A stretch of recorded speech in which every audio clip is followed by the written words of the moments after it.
नमस्कार दोस्तों, स्वागत है आपका आज के मुख्य समाचार में, जिसमें सबसे पहली और बड़ी खबर में आपको बताएंगे कि नीतीश कुमार 2025 में बिहार के सीएम नहीं बनेंगे। तेजस्वी यादव ने कर दिया दावा और फिर बताई इसकी वजह। खबर में आगे जिक्र होगा कि मंत्रिमंडल विस्तार के बाद सीएम नीतीश को पहला झटका, कद्दावर नेता ने जेडीयू से दिया इस्तीफा।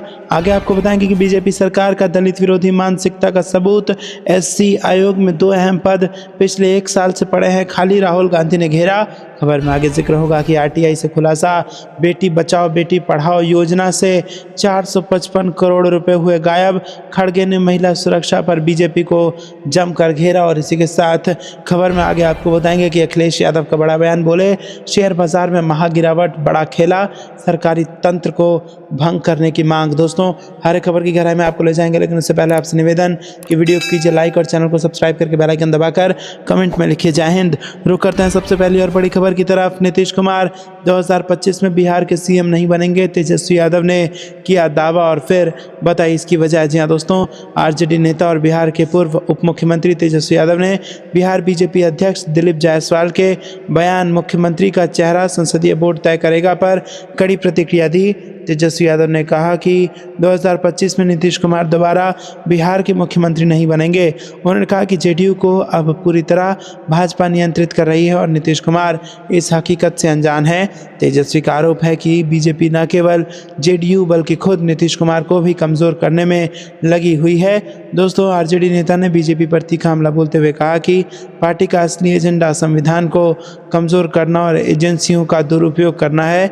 उन्होंने विश्वास जताया कि आगामी चुनावों में बिहार की जनता महागठबंधन पर भरोसा जताएगी। रुक करते हैं अगली ब्रेकिंग न्यूज़ की तरफ। मंत्रिमंडल विस्तार के बाद सीएम नीतीश को पहला झटका, कद्दावर नेता ने जेडीयू से दिया इस्तीफा। जी हां दोस्तों, बिहार विधानसभा चुनाव में अभी समय है, लेकिन राज्य में सियासी पारा हाई है। हर दिन कुछ नया देखने को मिल रहा है। एक तरफ एनडीए में सीएम फेस को लेकर असमंजस है, तो दूसरी ओर नेताओं के इस्तीफे का दौर भी शुरू हो चुका है।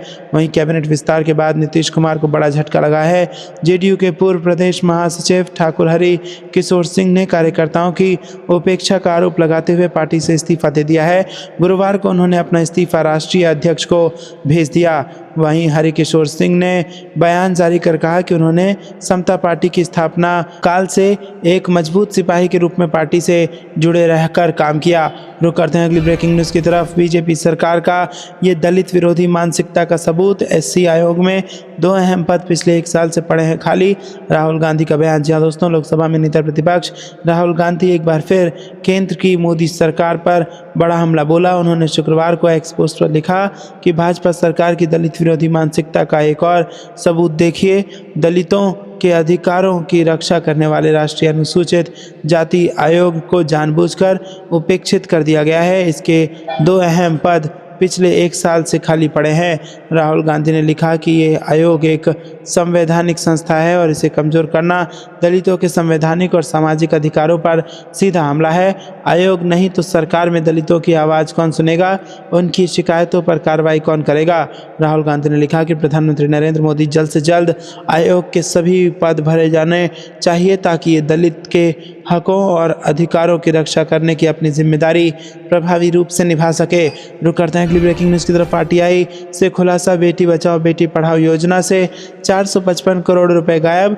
खड़गे ने महिला सुरक्षा पर बीजेपी को घेरा। जी हां दोस्तों, कांग्रेस अध्यक्ष मल्लिकार्जुन खड़गे ने शुक्रवार को दावा किया कि सूचना के अधिकार कानून के तहत मिली जानकारी से पता चला है कि सरकार की महत्वाकांक्षी बेटी बचाओ बेटी पढ़ाओ योजना में 455 करोड़ रुपए गायब हो गए हैं और उनके इस दावे पर फिलहाल सरकार की तरफ से कोई प्रतिक्रिया नहीं आई है।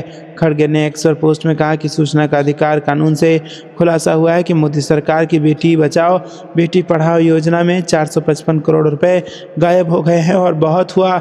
नारी परिवार वाले भाजपाई विज्ञापन की गूंज पिछले 10 वर्षों से उन सभी महिलाओं की चीखों का उपहास उड़ा रही हैं जो बीजेपी राज में और कभी कभी बीजेपी के गुंडों द्वारा प्रताड़ित हुई हैं। रुक करते हैं अगली ब्रेकिंग न्यूज़ की तरफ। अखिलेश यादव बोले शेयर बाजार में महागिरावट बड़ा खेल, सरकारी तंत्र को भंग करने की मांग। जी हां दोस्तों, शेयर बाजार में इस समय भूचाल आया हुआ है। लगातार बाजार गिर रहा है और निवेशकों के पैसे डूब रहे हैं। पिछले कुछ दिनों में ही 3 लाख करोड़ रुपए से ज़्यादा डूब चुके हैं और इसे लेकर समाजवादी पार्टी के अध्यक्ष अखिलेश यादव ने सरकार पर निशाना साधा है। इसे बड़ा खेला बताते हुए अखिलेश यादव ने शेयर बाजार पर निगरानी रखने वाले सरकारी तंत्र को भंग करने की मांग कर दी है। अखिलेश यादव ने कहा कि सरकार तुरंत कुंभकर्णी नींद से जागे और 6 महीने से गिर रहे बाजार को बचाने के उपाय ढूंढे, नहीं तो ये मान लिया जाएगा कि सरकार को बाजार चला रहा है और सरकार पूरी तरह असफल हो चुकी है। Akhilesh Yadav social media platform x पर उन्होंने लिखा कि शेयर बाजार की महा गिरावट युवा पीढ़ी के शेयर मार्केट में लगाए अरबों रुपए को निगल गई है। इसके पीछे भ्रामक ऐप और शेयर की खरीद फरोख्त करने वाले एक बड़े चालक तंत्र का खेल खेला जा रहा है। ऐसे स्टॉक माफिया लोग खरीदने पर भी कमाते हैं और बेचने पर भी। इन्हें निवेशकों के पैसे डूबने से कोई मतलब नहीं। इन जैसे शातिर लोगों से शेयर बाजार में नए निवेशकों के रूप में जुड़ी युवा पीढ़ी की निवेशित पूंजी को बचाना शेयर मार्केट से जुड़े सरकारी निगरानी तंत्र का काम होता है। यदि ऐसा करने से ये सरकारी तंत्र विफल हैं तो ऐसे निष्क्रिय और नाकाम तंत्र पर करोड़ों रुपए खर्च करने का क्या फ़ायदा, उसे तत्काल भंग कर देना चाहिए। रुक करते हैं अगली ब्रेकिंग न्यूज़ की तरफ। पूर्व सीएम कमलनाथ ने साधा मध्य प्रदेश सरकार पर निशाना, बोले मध्य प्रदेश भ्रष्टाचार की राजधानी बना। जी हाँ दोस्तों, मध्य प्रदेश के पूर्व मुख्यमंत्री कमलनाथ ने भ्रष्टाचार और बेरोजगारी जैसे मुद्दे को लेकर वर्तमान भाजपा सरकार पर तीखा हमला बोला। उन्होंने ग्लोबल इन्वेस्टर समिट को लेकर भी सवाल उठाए और यहाँ पर कार्यकर्ता सम्मेलन में शामिल हुए कमलनाथ ने कहा कि मध्य प्रदेश अब भ्रष्टाचार की राजधानी बन गया है। उनका आरोप था कि राज्य में कोई ठोस विकास नहीं हो रहा है और युवाओं के लिए रोजगार के अवसर नहीं हैं। रुक करते हैं अगली ब्रेकिंग न्यूज़ की तरफ।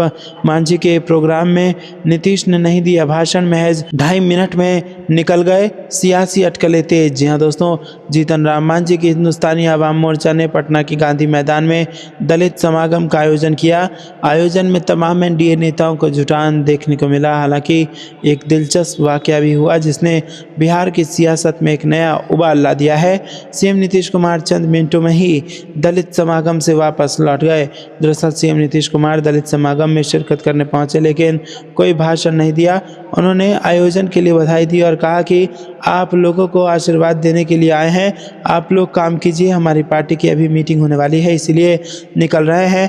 हैरान करने वाली बात तो ये भी है कि नीतीश कुमार मंच पर बैठे तक नहीं। दोस्तों रुक करते हैं अगली ब्रेकिंग न्यूज़ की तरफ। यूपी विधानसभा में योगी सरकार के बजट पर चर्चा। शिवपाल यादव ने कहा पिछली बार 50% भी नहीं खर्च कर पाए। जी हाँ दोस्तों, उत्तर प्रदेश में इस साल जो बजट आना है वो सत्र चल रहा है और सदन में बजट पर चर्चा के दौरान मुख्य विपक्षी समाजवादी पार्टी ने बीजेपी के बजट पर सवाल उठा दिया है। सपा विधायक और कद्दावर नेता शिवपाल यादव ने योगी सरकार के बजट पर हमला बोलते हुए कहा कि जब सरकार पिछला बजट खर्च नहीं कर पा रही है तो हर साल बजट का आकार बढ़ाने का क्या मतलब है, ये समझ से परे है। शिवपाल यादव ने कबीरदास की पंक्तियों के जरिए सरकार पर तंज कसते हुए कहा कि बड़ा हुआ तो क्या हुआ, जैसे पेड़ खजूर, पंछी को छाया नहीं, फल लगे अति दूर, कर्ज बढ़ाओ ये बजट बेकार है हुजूर। शिवपाल ने कहा कि सरकार ने इस बजट में गरीब का कोई ध्यान नहीं रखा है। सपा विधायक शिवपाल यादव ने कहा कि इस बजट के जरिए अफसरशाही ने सरकार को गुमराह किया और सरकार ने सदन को और प्रदेश की जनता को गुमराह करने का काम किया है। साल 2024-25 के बजट से इस बार का बजट 9.8% अधिक है। शिवपाल यादव ने सदन को बताया कि पिछले बजट में जो धनराशि रखी गई थी किसी भी विभाग में 50 से 55% के ज़्यादा खर्च नहीं कर पाई है। रुक करते हैं अगली ब्रेकिंग न्यूज़ की तरफ, जहां पर आपको बता दें दोस्तों कि बीजेपी नेता के बयान से नीतीश कुमार क्या फिर मारेंगे पलटी, तेजस्वी यादव ने किया दावा। जी हाँ दोस्तों, बिहार की राजनीति में एक बार फिर नीतीश कुमार को लेकर हलचल तेज है। बिहार विधानसभा चुनाव से पहले एनडीए के तरफ नीतीश कुमार को सीएम फेस घोषित नहीं किए जाने को लेकर विवाद है। एक तरफ जेडीयू के नेता कह रहे हैं कि गठबंधन को सीएम फेस की घोषणा करनी चाहिए, तो दूसरी तरफ यहाँ पर बीजेपी के नेताओं का नीतीश कुमार पर ऐसा बयान बिहार की राजनीति में हलचल मच चुकी है। नीतीश को लेकर सवाल ये भी उठ रहे हैं कि अगर सीएम फेस की घोषणा नहीं की गई तो क्या नीतीश कुमार फिर से पलटी मारेंगे, क्या नीतीश कुमार के साथ बीजेपी सिंधे जैसा हाल कर सकती है। रुक करते हैं अगली ब्रेकिंग न्यूज़ की तरफ। बिहार विधानसभा में हाथी की एंट्री, मायावती उतारेंगी इतने सीटों पर उम्मीदवार। जी हाँ दोस्तों, आपको बता दें कि पटना में बहुजन समाज पार्टी ने अपनी ताकत का परिचय देते हुए आगामी विधानसभा चुनाव की तैयारियों को लेकर एक बड़ी बैठक आयोजित की। इस कार्यक्रम में पार्टी के कार्यकर्ता और नेताओं ने आगामी चुनाव में महत्वपूर्ण भूमिका निभाने का संकल्प लिया। मायावती की पार्टी बीएसपी के राज्यसभा सांसद और केंद्रीय प्रदेश प्रभारी रामजी गौतम ने इस बैठक में प्रमुख रूप से भाग लिया और पार्टी की रणनीतियों पर चर्चा की। रामजी गौतम ने पार्टी कार्यकर्ताओं को संबोधित करते हुए कहा कि बीएसपी बिहार में तेजी से अपनी ताकत को मजबूत कर रही है। उन्होंने ये भी बताया कि पार्टी आगामी विधानसभा चुनाव की तैयारियों में पूरी तरह से जुटी हुई है। आपको ये कुछ लगता है दोस्तों, कमेंट में जरूर बताइए। वीडियो को लाइक नहीं किया तो लाइक जरूर कीजिएगा। रुक करते हैं अगली ब्रेकिंग न्यूज़ की तरफ। बिहार चुनाव से बड़ी खबर, 41% जनता चाहती है तेजस्वी यादव को मुख्यमंत्री, जिसके बाद बिहार चुनाव में नीतीश कुमार के लिए बज गई है खतरे की घंटी। जी हाँ दोस्तों, आपको बता दें कि बिहार में चंद महीनों बाद चुनाव होने वाला है और ऐसे में सबके मन में एक ही सवाल है कि सीएम कौन होगा। विपक्ष बार बार दावा करता है कि बीजेपी नीतीश कुमार को फिर सीएम नहीं बनाएगी, लेकिन बीजेपी साफ कह चुकी है कि बिहार में नीतीश कुमार ही मुख्यमंत्री होंगे। हालांकि अब जो सर्वे सामने आया है वो नीतीश कुमार के लिए खतरे की घंटी की ओर इशारा कर रहा है। सी वोटर के इस सर्वे के मुताबिक बिहार की 41% जनता की पसंद तेजस्वी यादव है, जबकि सिर्फ 18% लोग ही चाहते हैं कि नीतीश कुमार दोबारा मुख्यमंत्री बने। सर्वेक्षण के मुताबिक नीतीश कुमार की लोकप्रियता में भारी गिरावट आई है। 58% लोगों का मानना है कि नीतीश कुमार की विश्वसनीयता में काफ़ी कमी आई है। 13% ने कहा कि उनकी विश्वसनीयता में कुछ हद तक कमी आई है, जबकि 21% ने कहा कि उन्होंने मुख्यमंत्री की विश्वसनीयता में कोई कमी नहीं देखी है। सर्वे में शामिल ज़्यादातर लोगों की पहली पसंद नीतीश कुमार नहीं है। दोस्तों, आपको बता दें कि रिपोर्ट की माने तो आरजेडी नेता तेजस्वी यादव बिहार में सीएम पद के लिए सबसे पसंदीदा चेहरा बनकर सामने आए हैं। सर्वेक्षण में शामिल लोगों से जब उनकी पहली पसंद के बारे में पूछा गया तो 15% ने जनसुराज के संस्थापक प्रशांत किशोर को अपनी पसंद बताया, तो 8% लोगों ने बीजेपी के सम्राट चौधरी और 4% ने लोक जनशक्ति पार्टी के अध्यक्ष चिराग पासवान को मुख्यमंत्री पद के लिए सही माना। रुक करते हैं अगली ब्रेकिंग न्यूज़ की तरफ। अखिलेश यादव का 2027 में उत्तर प्रदेश में सरकार बनाने का दावा। जी हाँ दोस्तों, आपको बता दें कि उत्तर प्रदेश में 2027 में विधानसभा चुनाव को लेकर अभी से राजनीतिक सरगर्मी बढ़ने लगी है। समाजवादी पार्टी अध्यक्ष अखिलेश यादव विधानसभा चुनाव में बेहतर प्रदर्शन करने के लिए कार्यकर्ताओं को एकजुट करने की कोशिश कर रहे हैं और दूसरी तरफ भारतीय जनता पार्टी अलग तैयारी करती दिख रही है। सीएम योगी आदित्यनाथ की कोशिश एक बार फिर ध्रुवीकरण और विकास योजनाओं के जरिए प्रदेश की सत्ता पर काबिज होने की है। वहीं पिछड़ा दलित अल्पसंख्यक यानी पीडीए पॉलिटिक्स के सहारे अखिलेश यादव 10 साल बाद एक बार फिर प्रदेश की सत्ता में वापसी की कोशिश करते दिख रहे हैं। सपा संस्थापक मुलायम सिंह यादव के निधन के बाद प्रदेश में ये पहला विधानसभा चुनाव होगा। ऐसे में अखिलेश यादव महाकुंभ की अव्यवस्था और मौतों का मुद्दा उठाकर भाजपा की हिंदुत्व वाली राजनीति को काटने के प्रयास में है। उनकी कोशिश भाजपा के वोट बैंक में सेंधमारी की है। रुक करते हैं अगली ब्रेकिंग न्यूज़ की तरफ। ममता बनर्जी का बड़ा दावा, भाजपा ने एक एजेंसी बंगाल भेजी है जो मतदाता सूची में कर रही है हेरा फेरी। जी हाँ दोस्तों, हरियाणा और महाराष्ट्र के बाद अब पश्चिम बंगाल में भी मतदाता सूची को लेकर सियासत शुरू हो गई है। मुख्यमंत्री ममता बनर्जी ने भाजपा पर चुनाव आयोग के साथ मिलकर मतदाता सूची में हेराफेरी करने का आरोप लगाया। चेतावनी देते हुए ममता बनर्जी ने कहा कि अगर चुनाव आयोग ने मतदाता सूची में गड़बड़ियों को जल्द से जल्द दूर नहीं किया तो वो आयोग के दफ्तर के बाहर अनिश्चितकालीन धरना देंगी। पश्चिम बंगाल की मुख्यमंत्री ममता बनर्जी ने भाजपा पर निशाना साधते हुए बड़ा आरोप लगाया है। कोलकाता में टीएमसी कार्यकर्ताओं को संबोधित करते हुए सीएम ममता बनर्जी ने कहा कि मेरे पास सबूत है कि बंगाल में मौजूद एक एजेंसी बंगाल के मतदाताओं के नाम हरियाणा, गुजरात और अन्य राज्यों के लोगों के साथ बदल रही है, जबकि वोटर आईडी कार्ड नंबर वही है। ममता बनर्जी ने दावा किया कि ये सीधे दिल्ली से किया जा रहा है। ऐसा करके उन्होंने महाराष्ट्र, हरियाणा और दिल्ली में जीत हासिल की। आपकी 2 जिम्मेदारियां हैं, भाजपा को हराना और बंगाल को फिर से जिताना। चिंता ना करें, हम फिर से जीतेंगे। हम बंगाल हैं, दिल्ली या महाराष्ट्र नहीं। रुक करते हैं अगली ब्रेकिंग न्यूज़ की तरफ। नीतीश कुमार के पास 2 नहीं 3 डिप्टी सीएम की चर्चा, विभागों के बंटवारे में खेला विजय सिन्हा का डिमोशन। जी हाँ दोस्तों, आपको बता दें कि नीतीश कैबिनेट में भाजपा कोटे के नए मंत्रियों के बीच गुरुवार को विभागों का बंटवारा हो गया। इसके साथ ही 4 मंत्रियों को झटका लगा है और ऐसे मंत्रियों में उप मुख्यमंत्री विजय सिन्हा, प्रेम कुमार, नीतीश मिश्रा के अतिरिक्त नितिन नवीन है। पार्टी ने 4 मंत्रियों का एक विभाग कम कर दिया तो उप मुख्यमंत्री विजय सिन्हा का सबसे अहम विभाग छीनकर दूरगामी संदेश दिया है। हिंदुस्तानी अवाम मोर्चा प्रमुख संतोष सुमन का कद भी मंत्रिमंडल विस्तार के भेंट चढ़ गया है। दोस्तों आपको बता दें कि यहाँ पर संतोष से सरकार ने सबसे अहम विभाग आपदा प्रबंधन एवं सूचना प्रौद्योगिकी छीन लिया है। अब संतोष सुमन के पास एकमात्र विभाग लघु जल संसाधन रह गया है। रुक करते हैं अगली ब्रेकिंग न्यूज़ की तरफ। गरीबों की जेब खाली कर रहा है और अमीरों की तिजोरियां भर रहा है विकसित भारत का विचार, खड़गे का पीएम मोदी पर वार। जी हाँ दोस्तों, कांग्रेस प्रमुख मल्लिकार्जुन खड़गे ने गुरुवार को दावा किया कि 100 करोड़ भारतीयों के पास कोई अतिरिक्त आय नहीं है। उन्होंने आरोप लगाया कि प्रधानमंत्री नरेंद्र मोदी का विकसित भारत दृष्टिकोण आम लोगों की जेबें खाली कर रहा है और चुनिंदा अरबपतियों का खजाना भर रहा है। खड़गे ने कहा कि भारत एक वैश्विक टैक्स युद्ध और व्यापार में बाधाओं का सामना कर रहा है और केंद्रीय बजट में की गई घोषणाएं निराशाजनक साबित हुई हैं। राज्यसभा में विपक्ष के नेता खड़गे ने एक्स पर एक पोस्ट में कहा कि नरेंद्र मोदी जी 100 करोड़ भारतीयों के पास खर्च करने के लिए कोई अतिरिक्त आय नहीं है। हमारे सकल घरेलू उत्पाद का 60% उपभोग पर निर्भर है, लेकिन भारत के केवल 10% लोग आर्थिक विकास और उपभोग को बढ़ावा देते हैं और 90% लोग बुनियादी दैनिक जरूरतों को पूरा करने में असमर्थ हैं। रुक करते हैं अगली ब्रेकिंग न्यूज़ की तरफ। झूठ फैला रहे अमित शाह, परिसीमन को लेकर गृह मंत्री के आश्वासन पर सिद्धारमैया का तंज। जी हाँ दोस्तों, कर्नाटक के मुख्यमंत्री सिद्धारमैया ने केंद्रीय गृह मंत्री अमित शाह पर निशाना साधा। कर्नाटक सीएम ने गृह मंत्री की आलोचना करते हुए कहा कि अमित शाह ने परिसीमन को लेकर दक्षिणी राज्यों को जो भरोसा देने की कोशिश की है वो भ्रामक है। सीएम ने कहा कि हो सकता है कि होम मिनिस्टर के पास सटीक जानकारी की कमी हो, लेकिन अगर हमारे गृह मंत्री के पास ही सटीक जानकारी का अभाव है तो ये चिंता की बात है। दरअसल केंद्रीय गृह मंत्री अमित शाह ने कोयम्बटूर में एक रैली के दौरान कहा कि मैं दक्षिण भारत के लोगों को आश्वस्त करना चाहता हूं कि प्रधानमंत्री नरेंद्र मोदी ने आपके हित को ध्यान में रखा है और ये सुनिश्चित करेंगे कि दक्षिण की एक भी सीट कम ना हो और जो भी वृद्धि होगी दक्षिण राज्यों को उचित हिस्सा मिलेगा, इसमें संदेह करने का कोई कारण नहीं है। रुक करते हैं अगली ब्रेकिंग न्यूज़ की तरफ। बंगाल के वोटर लिस्ट में गुजरात हरियाणा के लोगों के नाम जोड़ रही बीजेपी, ममता बनर्जी ने चुनाव आयोग को दी धरने की चेतावनी। जी हाँ दोस्तों, पश्चिम बंगाल की मुख्यमंत्री और तृणमूल सुप्रीमो ममता बनर्जी ने नेताजी इंडोर में अपनी बैठक में अगले साल होने वाले विधानसभा चुनाव का बिगुल बजा दिया है। पार्टी नेता ने सिलसिलेवार बयानों में बीजेपी की आलोचना की और तृणमूल कार्यकर्ताओं को मतदाता सूची को लेकर चेतावनी दी। गुरुवार को नेताजी इंडोर रैली में ममता ने भारत के चुनाव आयोग पर भी निशाना साधा।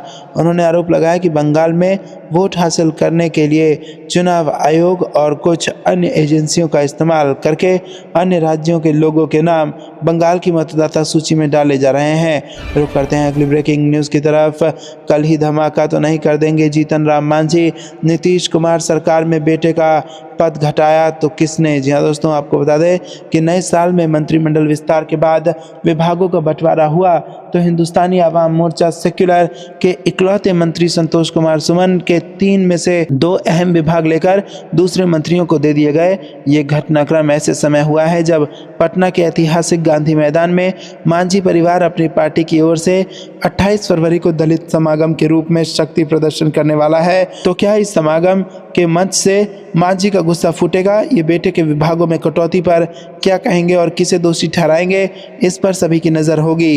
रुक करते हैं अगली ब्रेकिंग न्यूज़ की तरफ। जयपुर बीजेपी मुख्यालय में हाथापाई का मामला, पार्टी ने लिया बड़ा फैसला और प्रदेश महामंत्री जावेद कुरैशी को मिली ये बड़ी सज़ा। जी हाँ दोस्तों, आपको बता दें कि ये बड़ी खबर आ रही है राजधानी जयपुर से। भाजपा मुख्यालय में गुरुवार को अल्पसंख्यक मोर्चे की बैठक के दौरान 2 कार्यकर्ताओं के बीच हाथापाई हो गई और इस विवाद के दौरान पार्टी के प्रदेश अध्यक्ष मदन राठौड़ भी मौजूद थे। इस हाथापाई के चलते भाजपा अल्पसंख्यक मोर्चा के प्रदेश अध्यक्ष हमीद खान मेवाती ने बड़ा फैसला लेते हुए प्रदेश महामंत्री जावेद कुरैशी को पद से हटा दिया है। रुक करते हैं अगली ब्रेकिंग न्यूज़ की तरफ। देश में घरेलू ऋणग्रस्तता संकट, निजी निवेश में भारी मंदी का दौर, कांग्रेस का बयान। जी हाँ दोस्तों, आपको बता दें कि कांग्रेस ने एक रिपोर्ट का हवाला देते हुए बृहस्पतिवार को कहा कि घरेलू ऋण बढ़ने का संकट है तथा परिवार कम बचत कर रहे हैं। पार्टी महासचिव जयराम रमेश ने दावा भी किया कि भारत निजी निवेश में भारी मंदी के दौर से गुजर रहा है। रुक करते हैं अगली ब्रेकिंग न्यूज़ की तरफ। बिहार में अकेले चुनाव लड़ सकती है कांग्रेस, बेगूसराय में कन्हैया फिर एक्टिव, आरजेडी पर दे दिया बड़ा बयान। जी हाँ दोस्तों, एनएसयूआई के राष्ट्रीय प्रभारी सह वर्किंग कमेटी के सदस्य युवा कांग्रेस नेता डॉक्टर कन्हैया कुमार बेगूसराय बेगूसराय बीहट अपने आवास पर पहुंचे। इसकी सूचना पाते ही जिला युवा कांग्रेस के जिला अध्यक्ष राहुल कुमार, वरिष्ठ कांग्रेस नेता नारायण सिंह दिनकर कुमार, आदित्य कुमार समेत कई सारे नेता से मिलकर बेगूसराय की राजनीति पर विस्तार से चर्चा की। साथ ही बेगूसराय जिले के कांग्रेस की स्थिति से अवगत कराया। दोस्तों, आपको क्या कुछ लगता है कमेंट में जरूर बताइए। वीडियो को लाइक नहीं किया तो लाइक जरूर कीजिएगा। और करते हैं अगली ब्रेकिंग न्यूज़ की तरफ से बड़ी खबर। कैबिनेट विस्तार से पहले बीजेपी के कद्दावर मंत्री का इस्तीफा, खुद बताई इसकी वजह। जी हाँ दोस्तों, बिहार बीजेपी के कद्दावर नेता दिलीप जायसवाल ने पार्टी के एक व्यक्ति एक पद के सिद्धांत को फॉलो करते हुए आखिरकार नीतीश कैबिनेट से इस्तीफा दे दिया है। बिहार में नीतीश सरकार में राजस्व एवं भूमि सुधार मंत्री और बीजेपी नेता डॉक्टर दिलीप जायसवाल ने अपने मंत्री पद से इस्तीफे का ऐलान करते हुए कहा कि ईमानदारी का तमगा उनके ऊपर रहेगा। आपको बता दें कि दिलीप जायसवाल एक तरफ जहां राज्य सरकार में अहम विभाग के मंत्री थे, तो वहीं वो बिहार बीजेपी के अध्यक्ष भी हैं।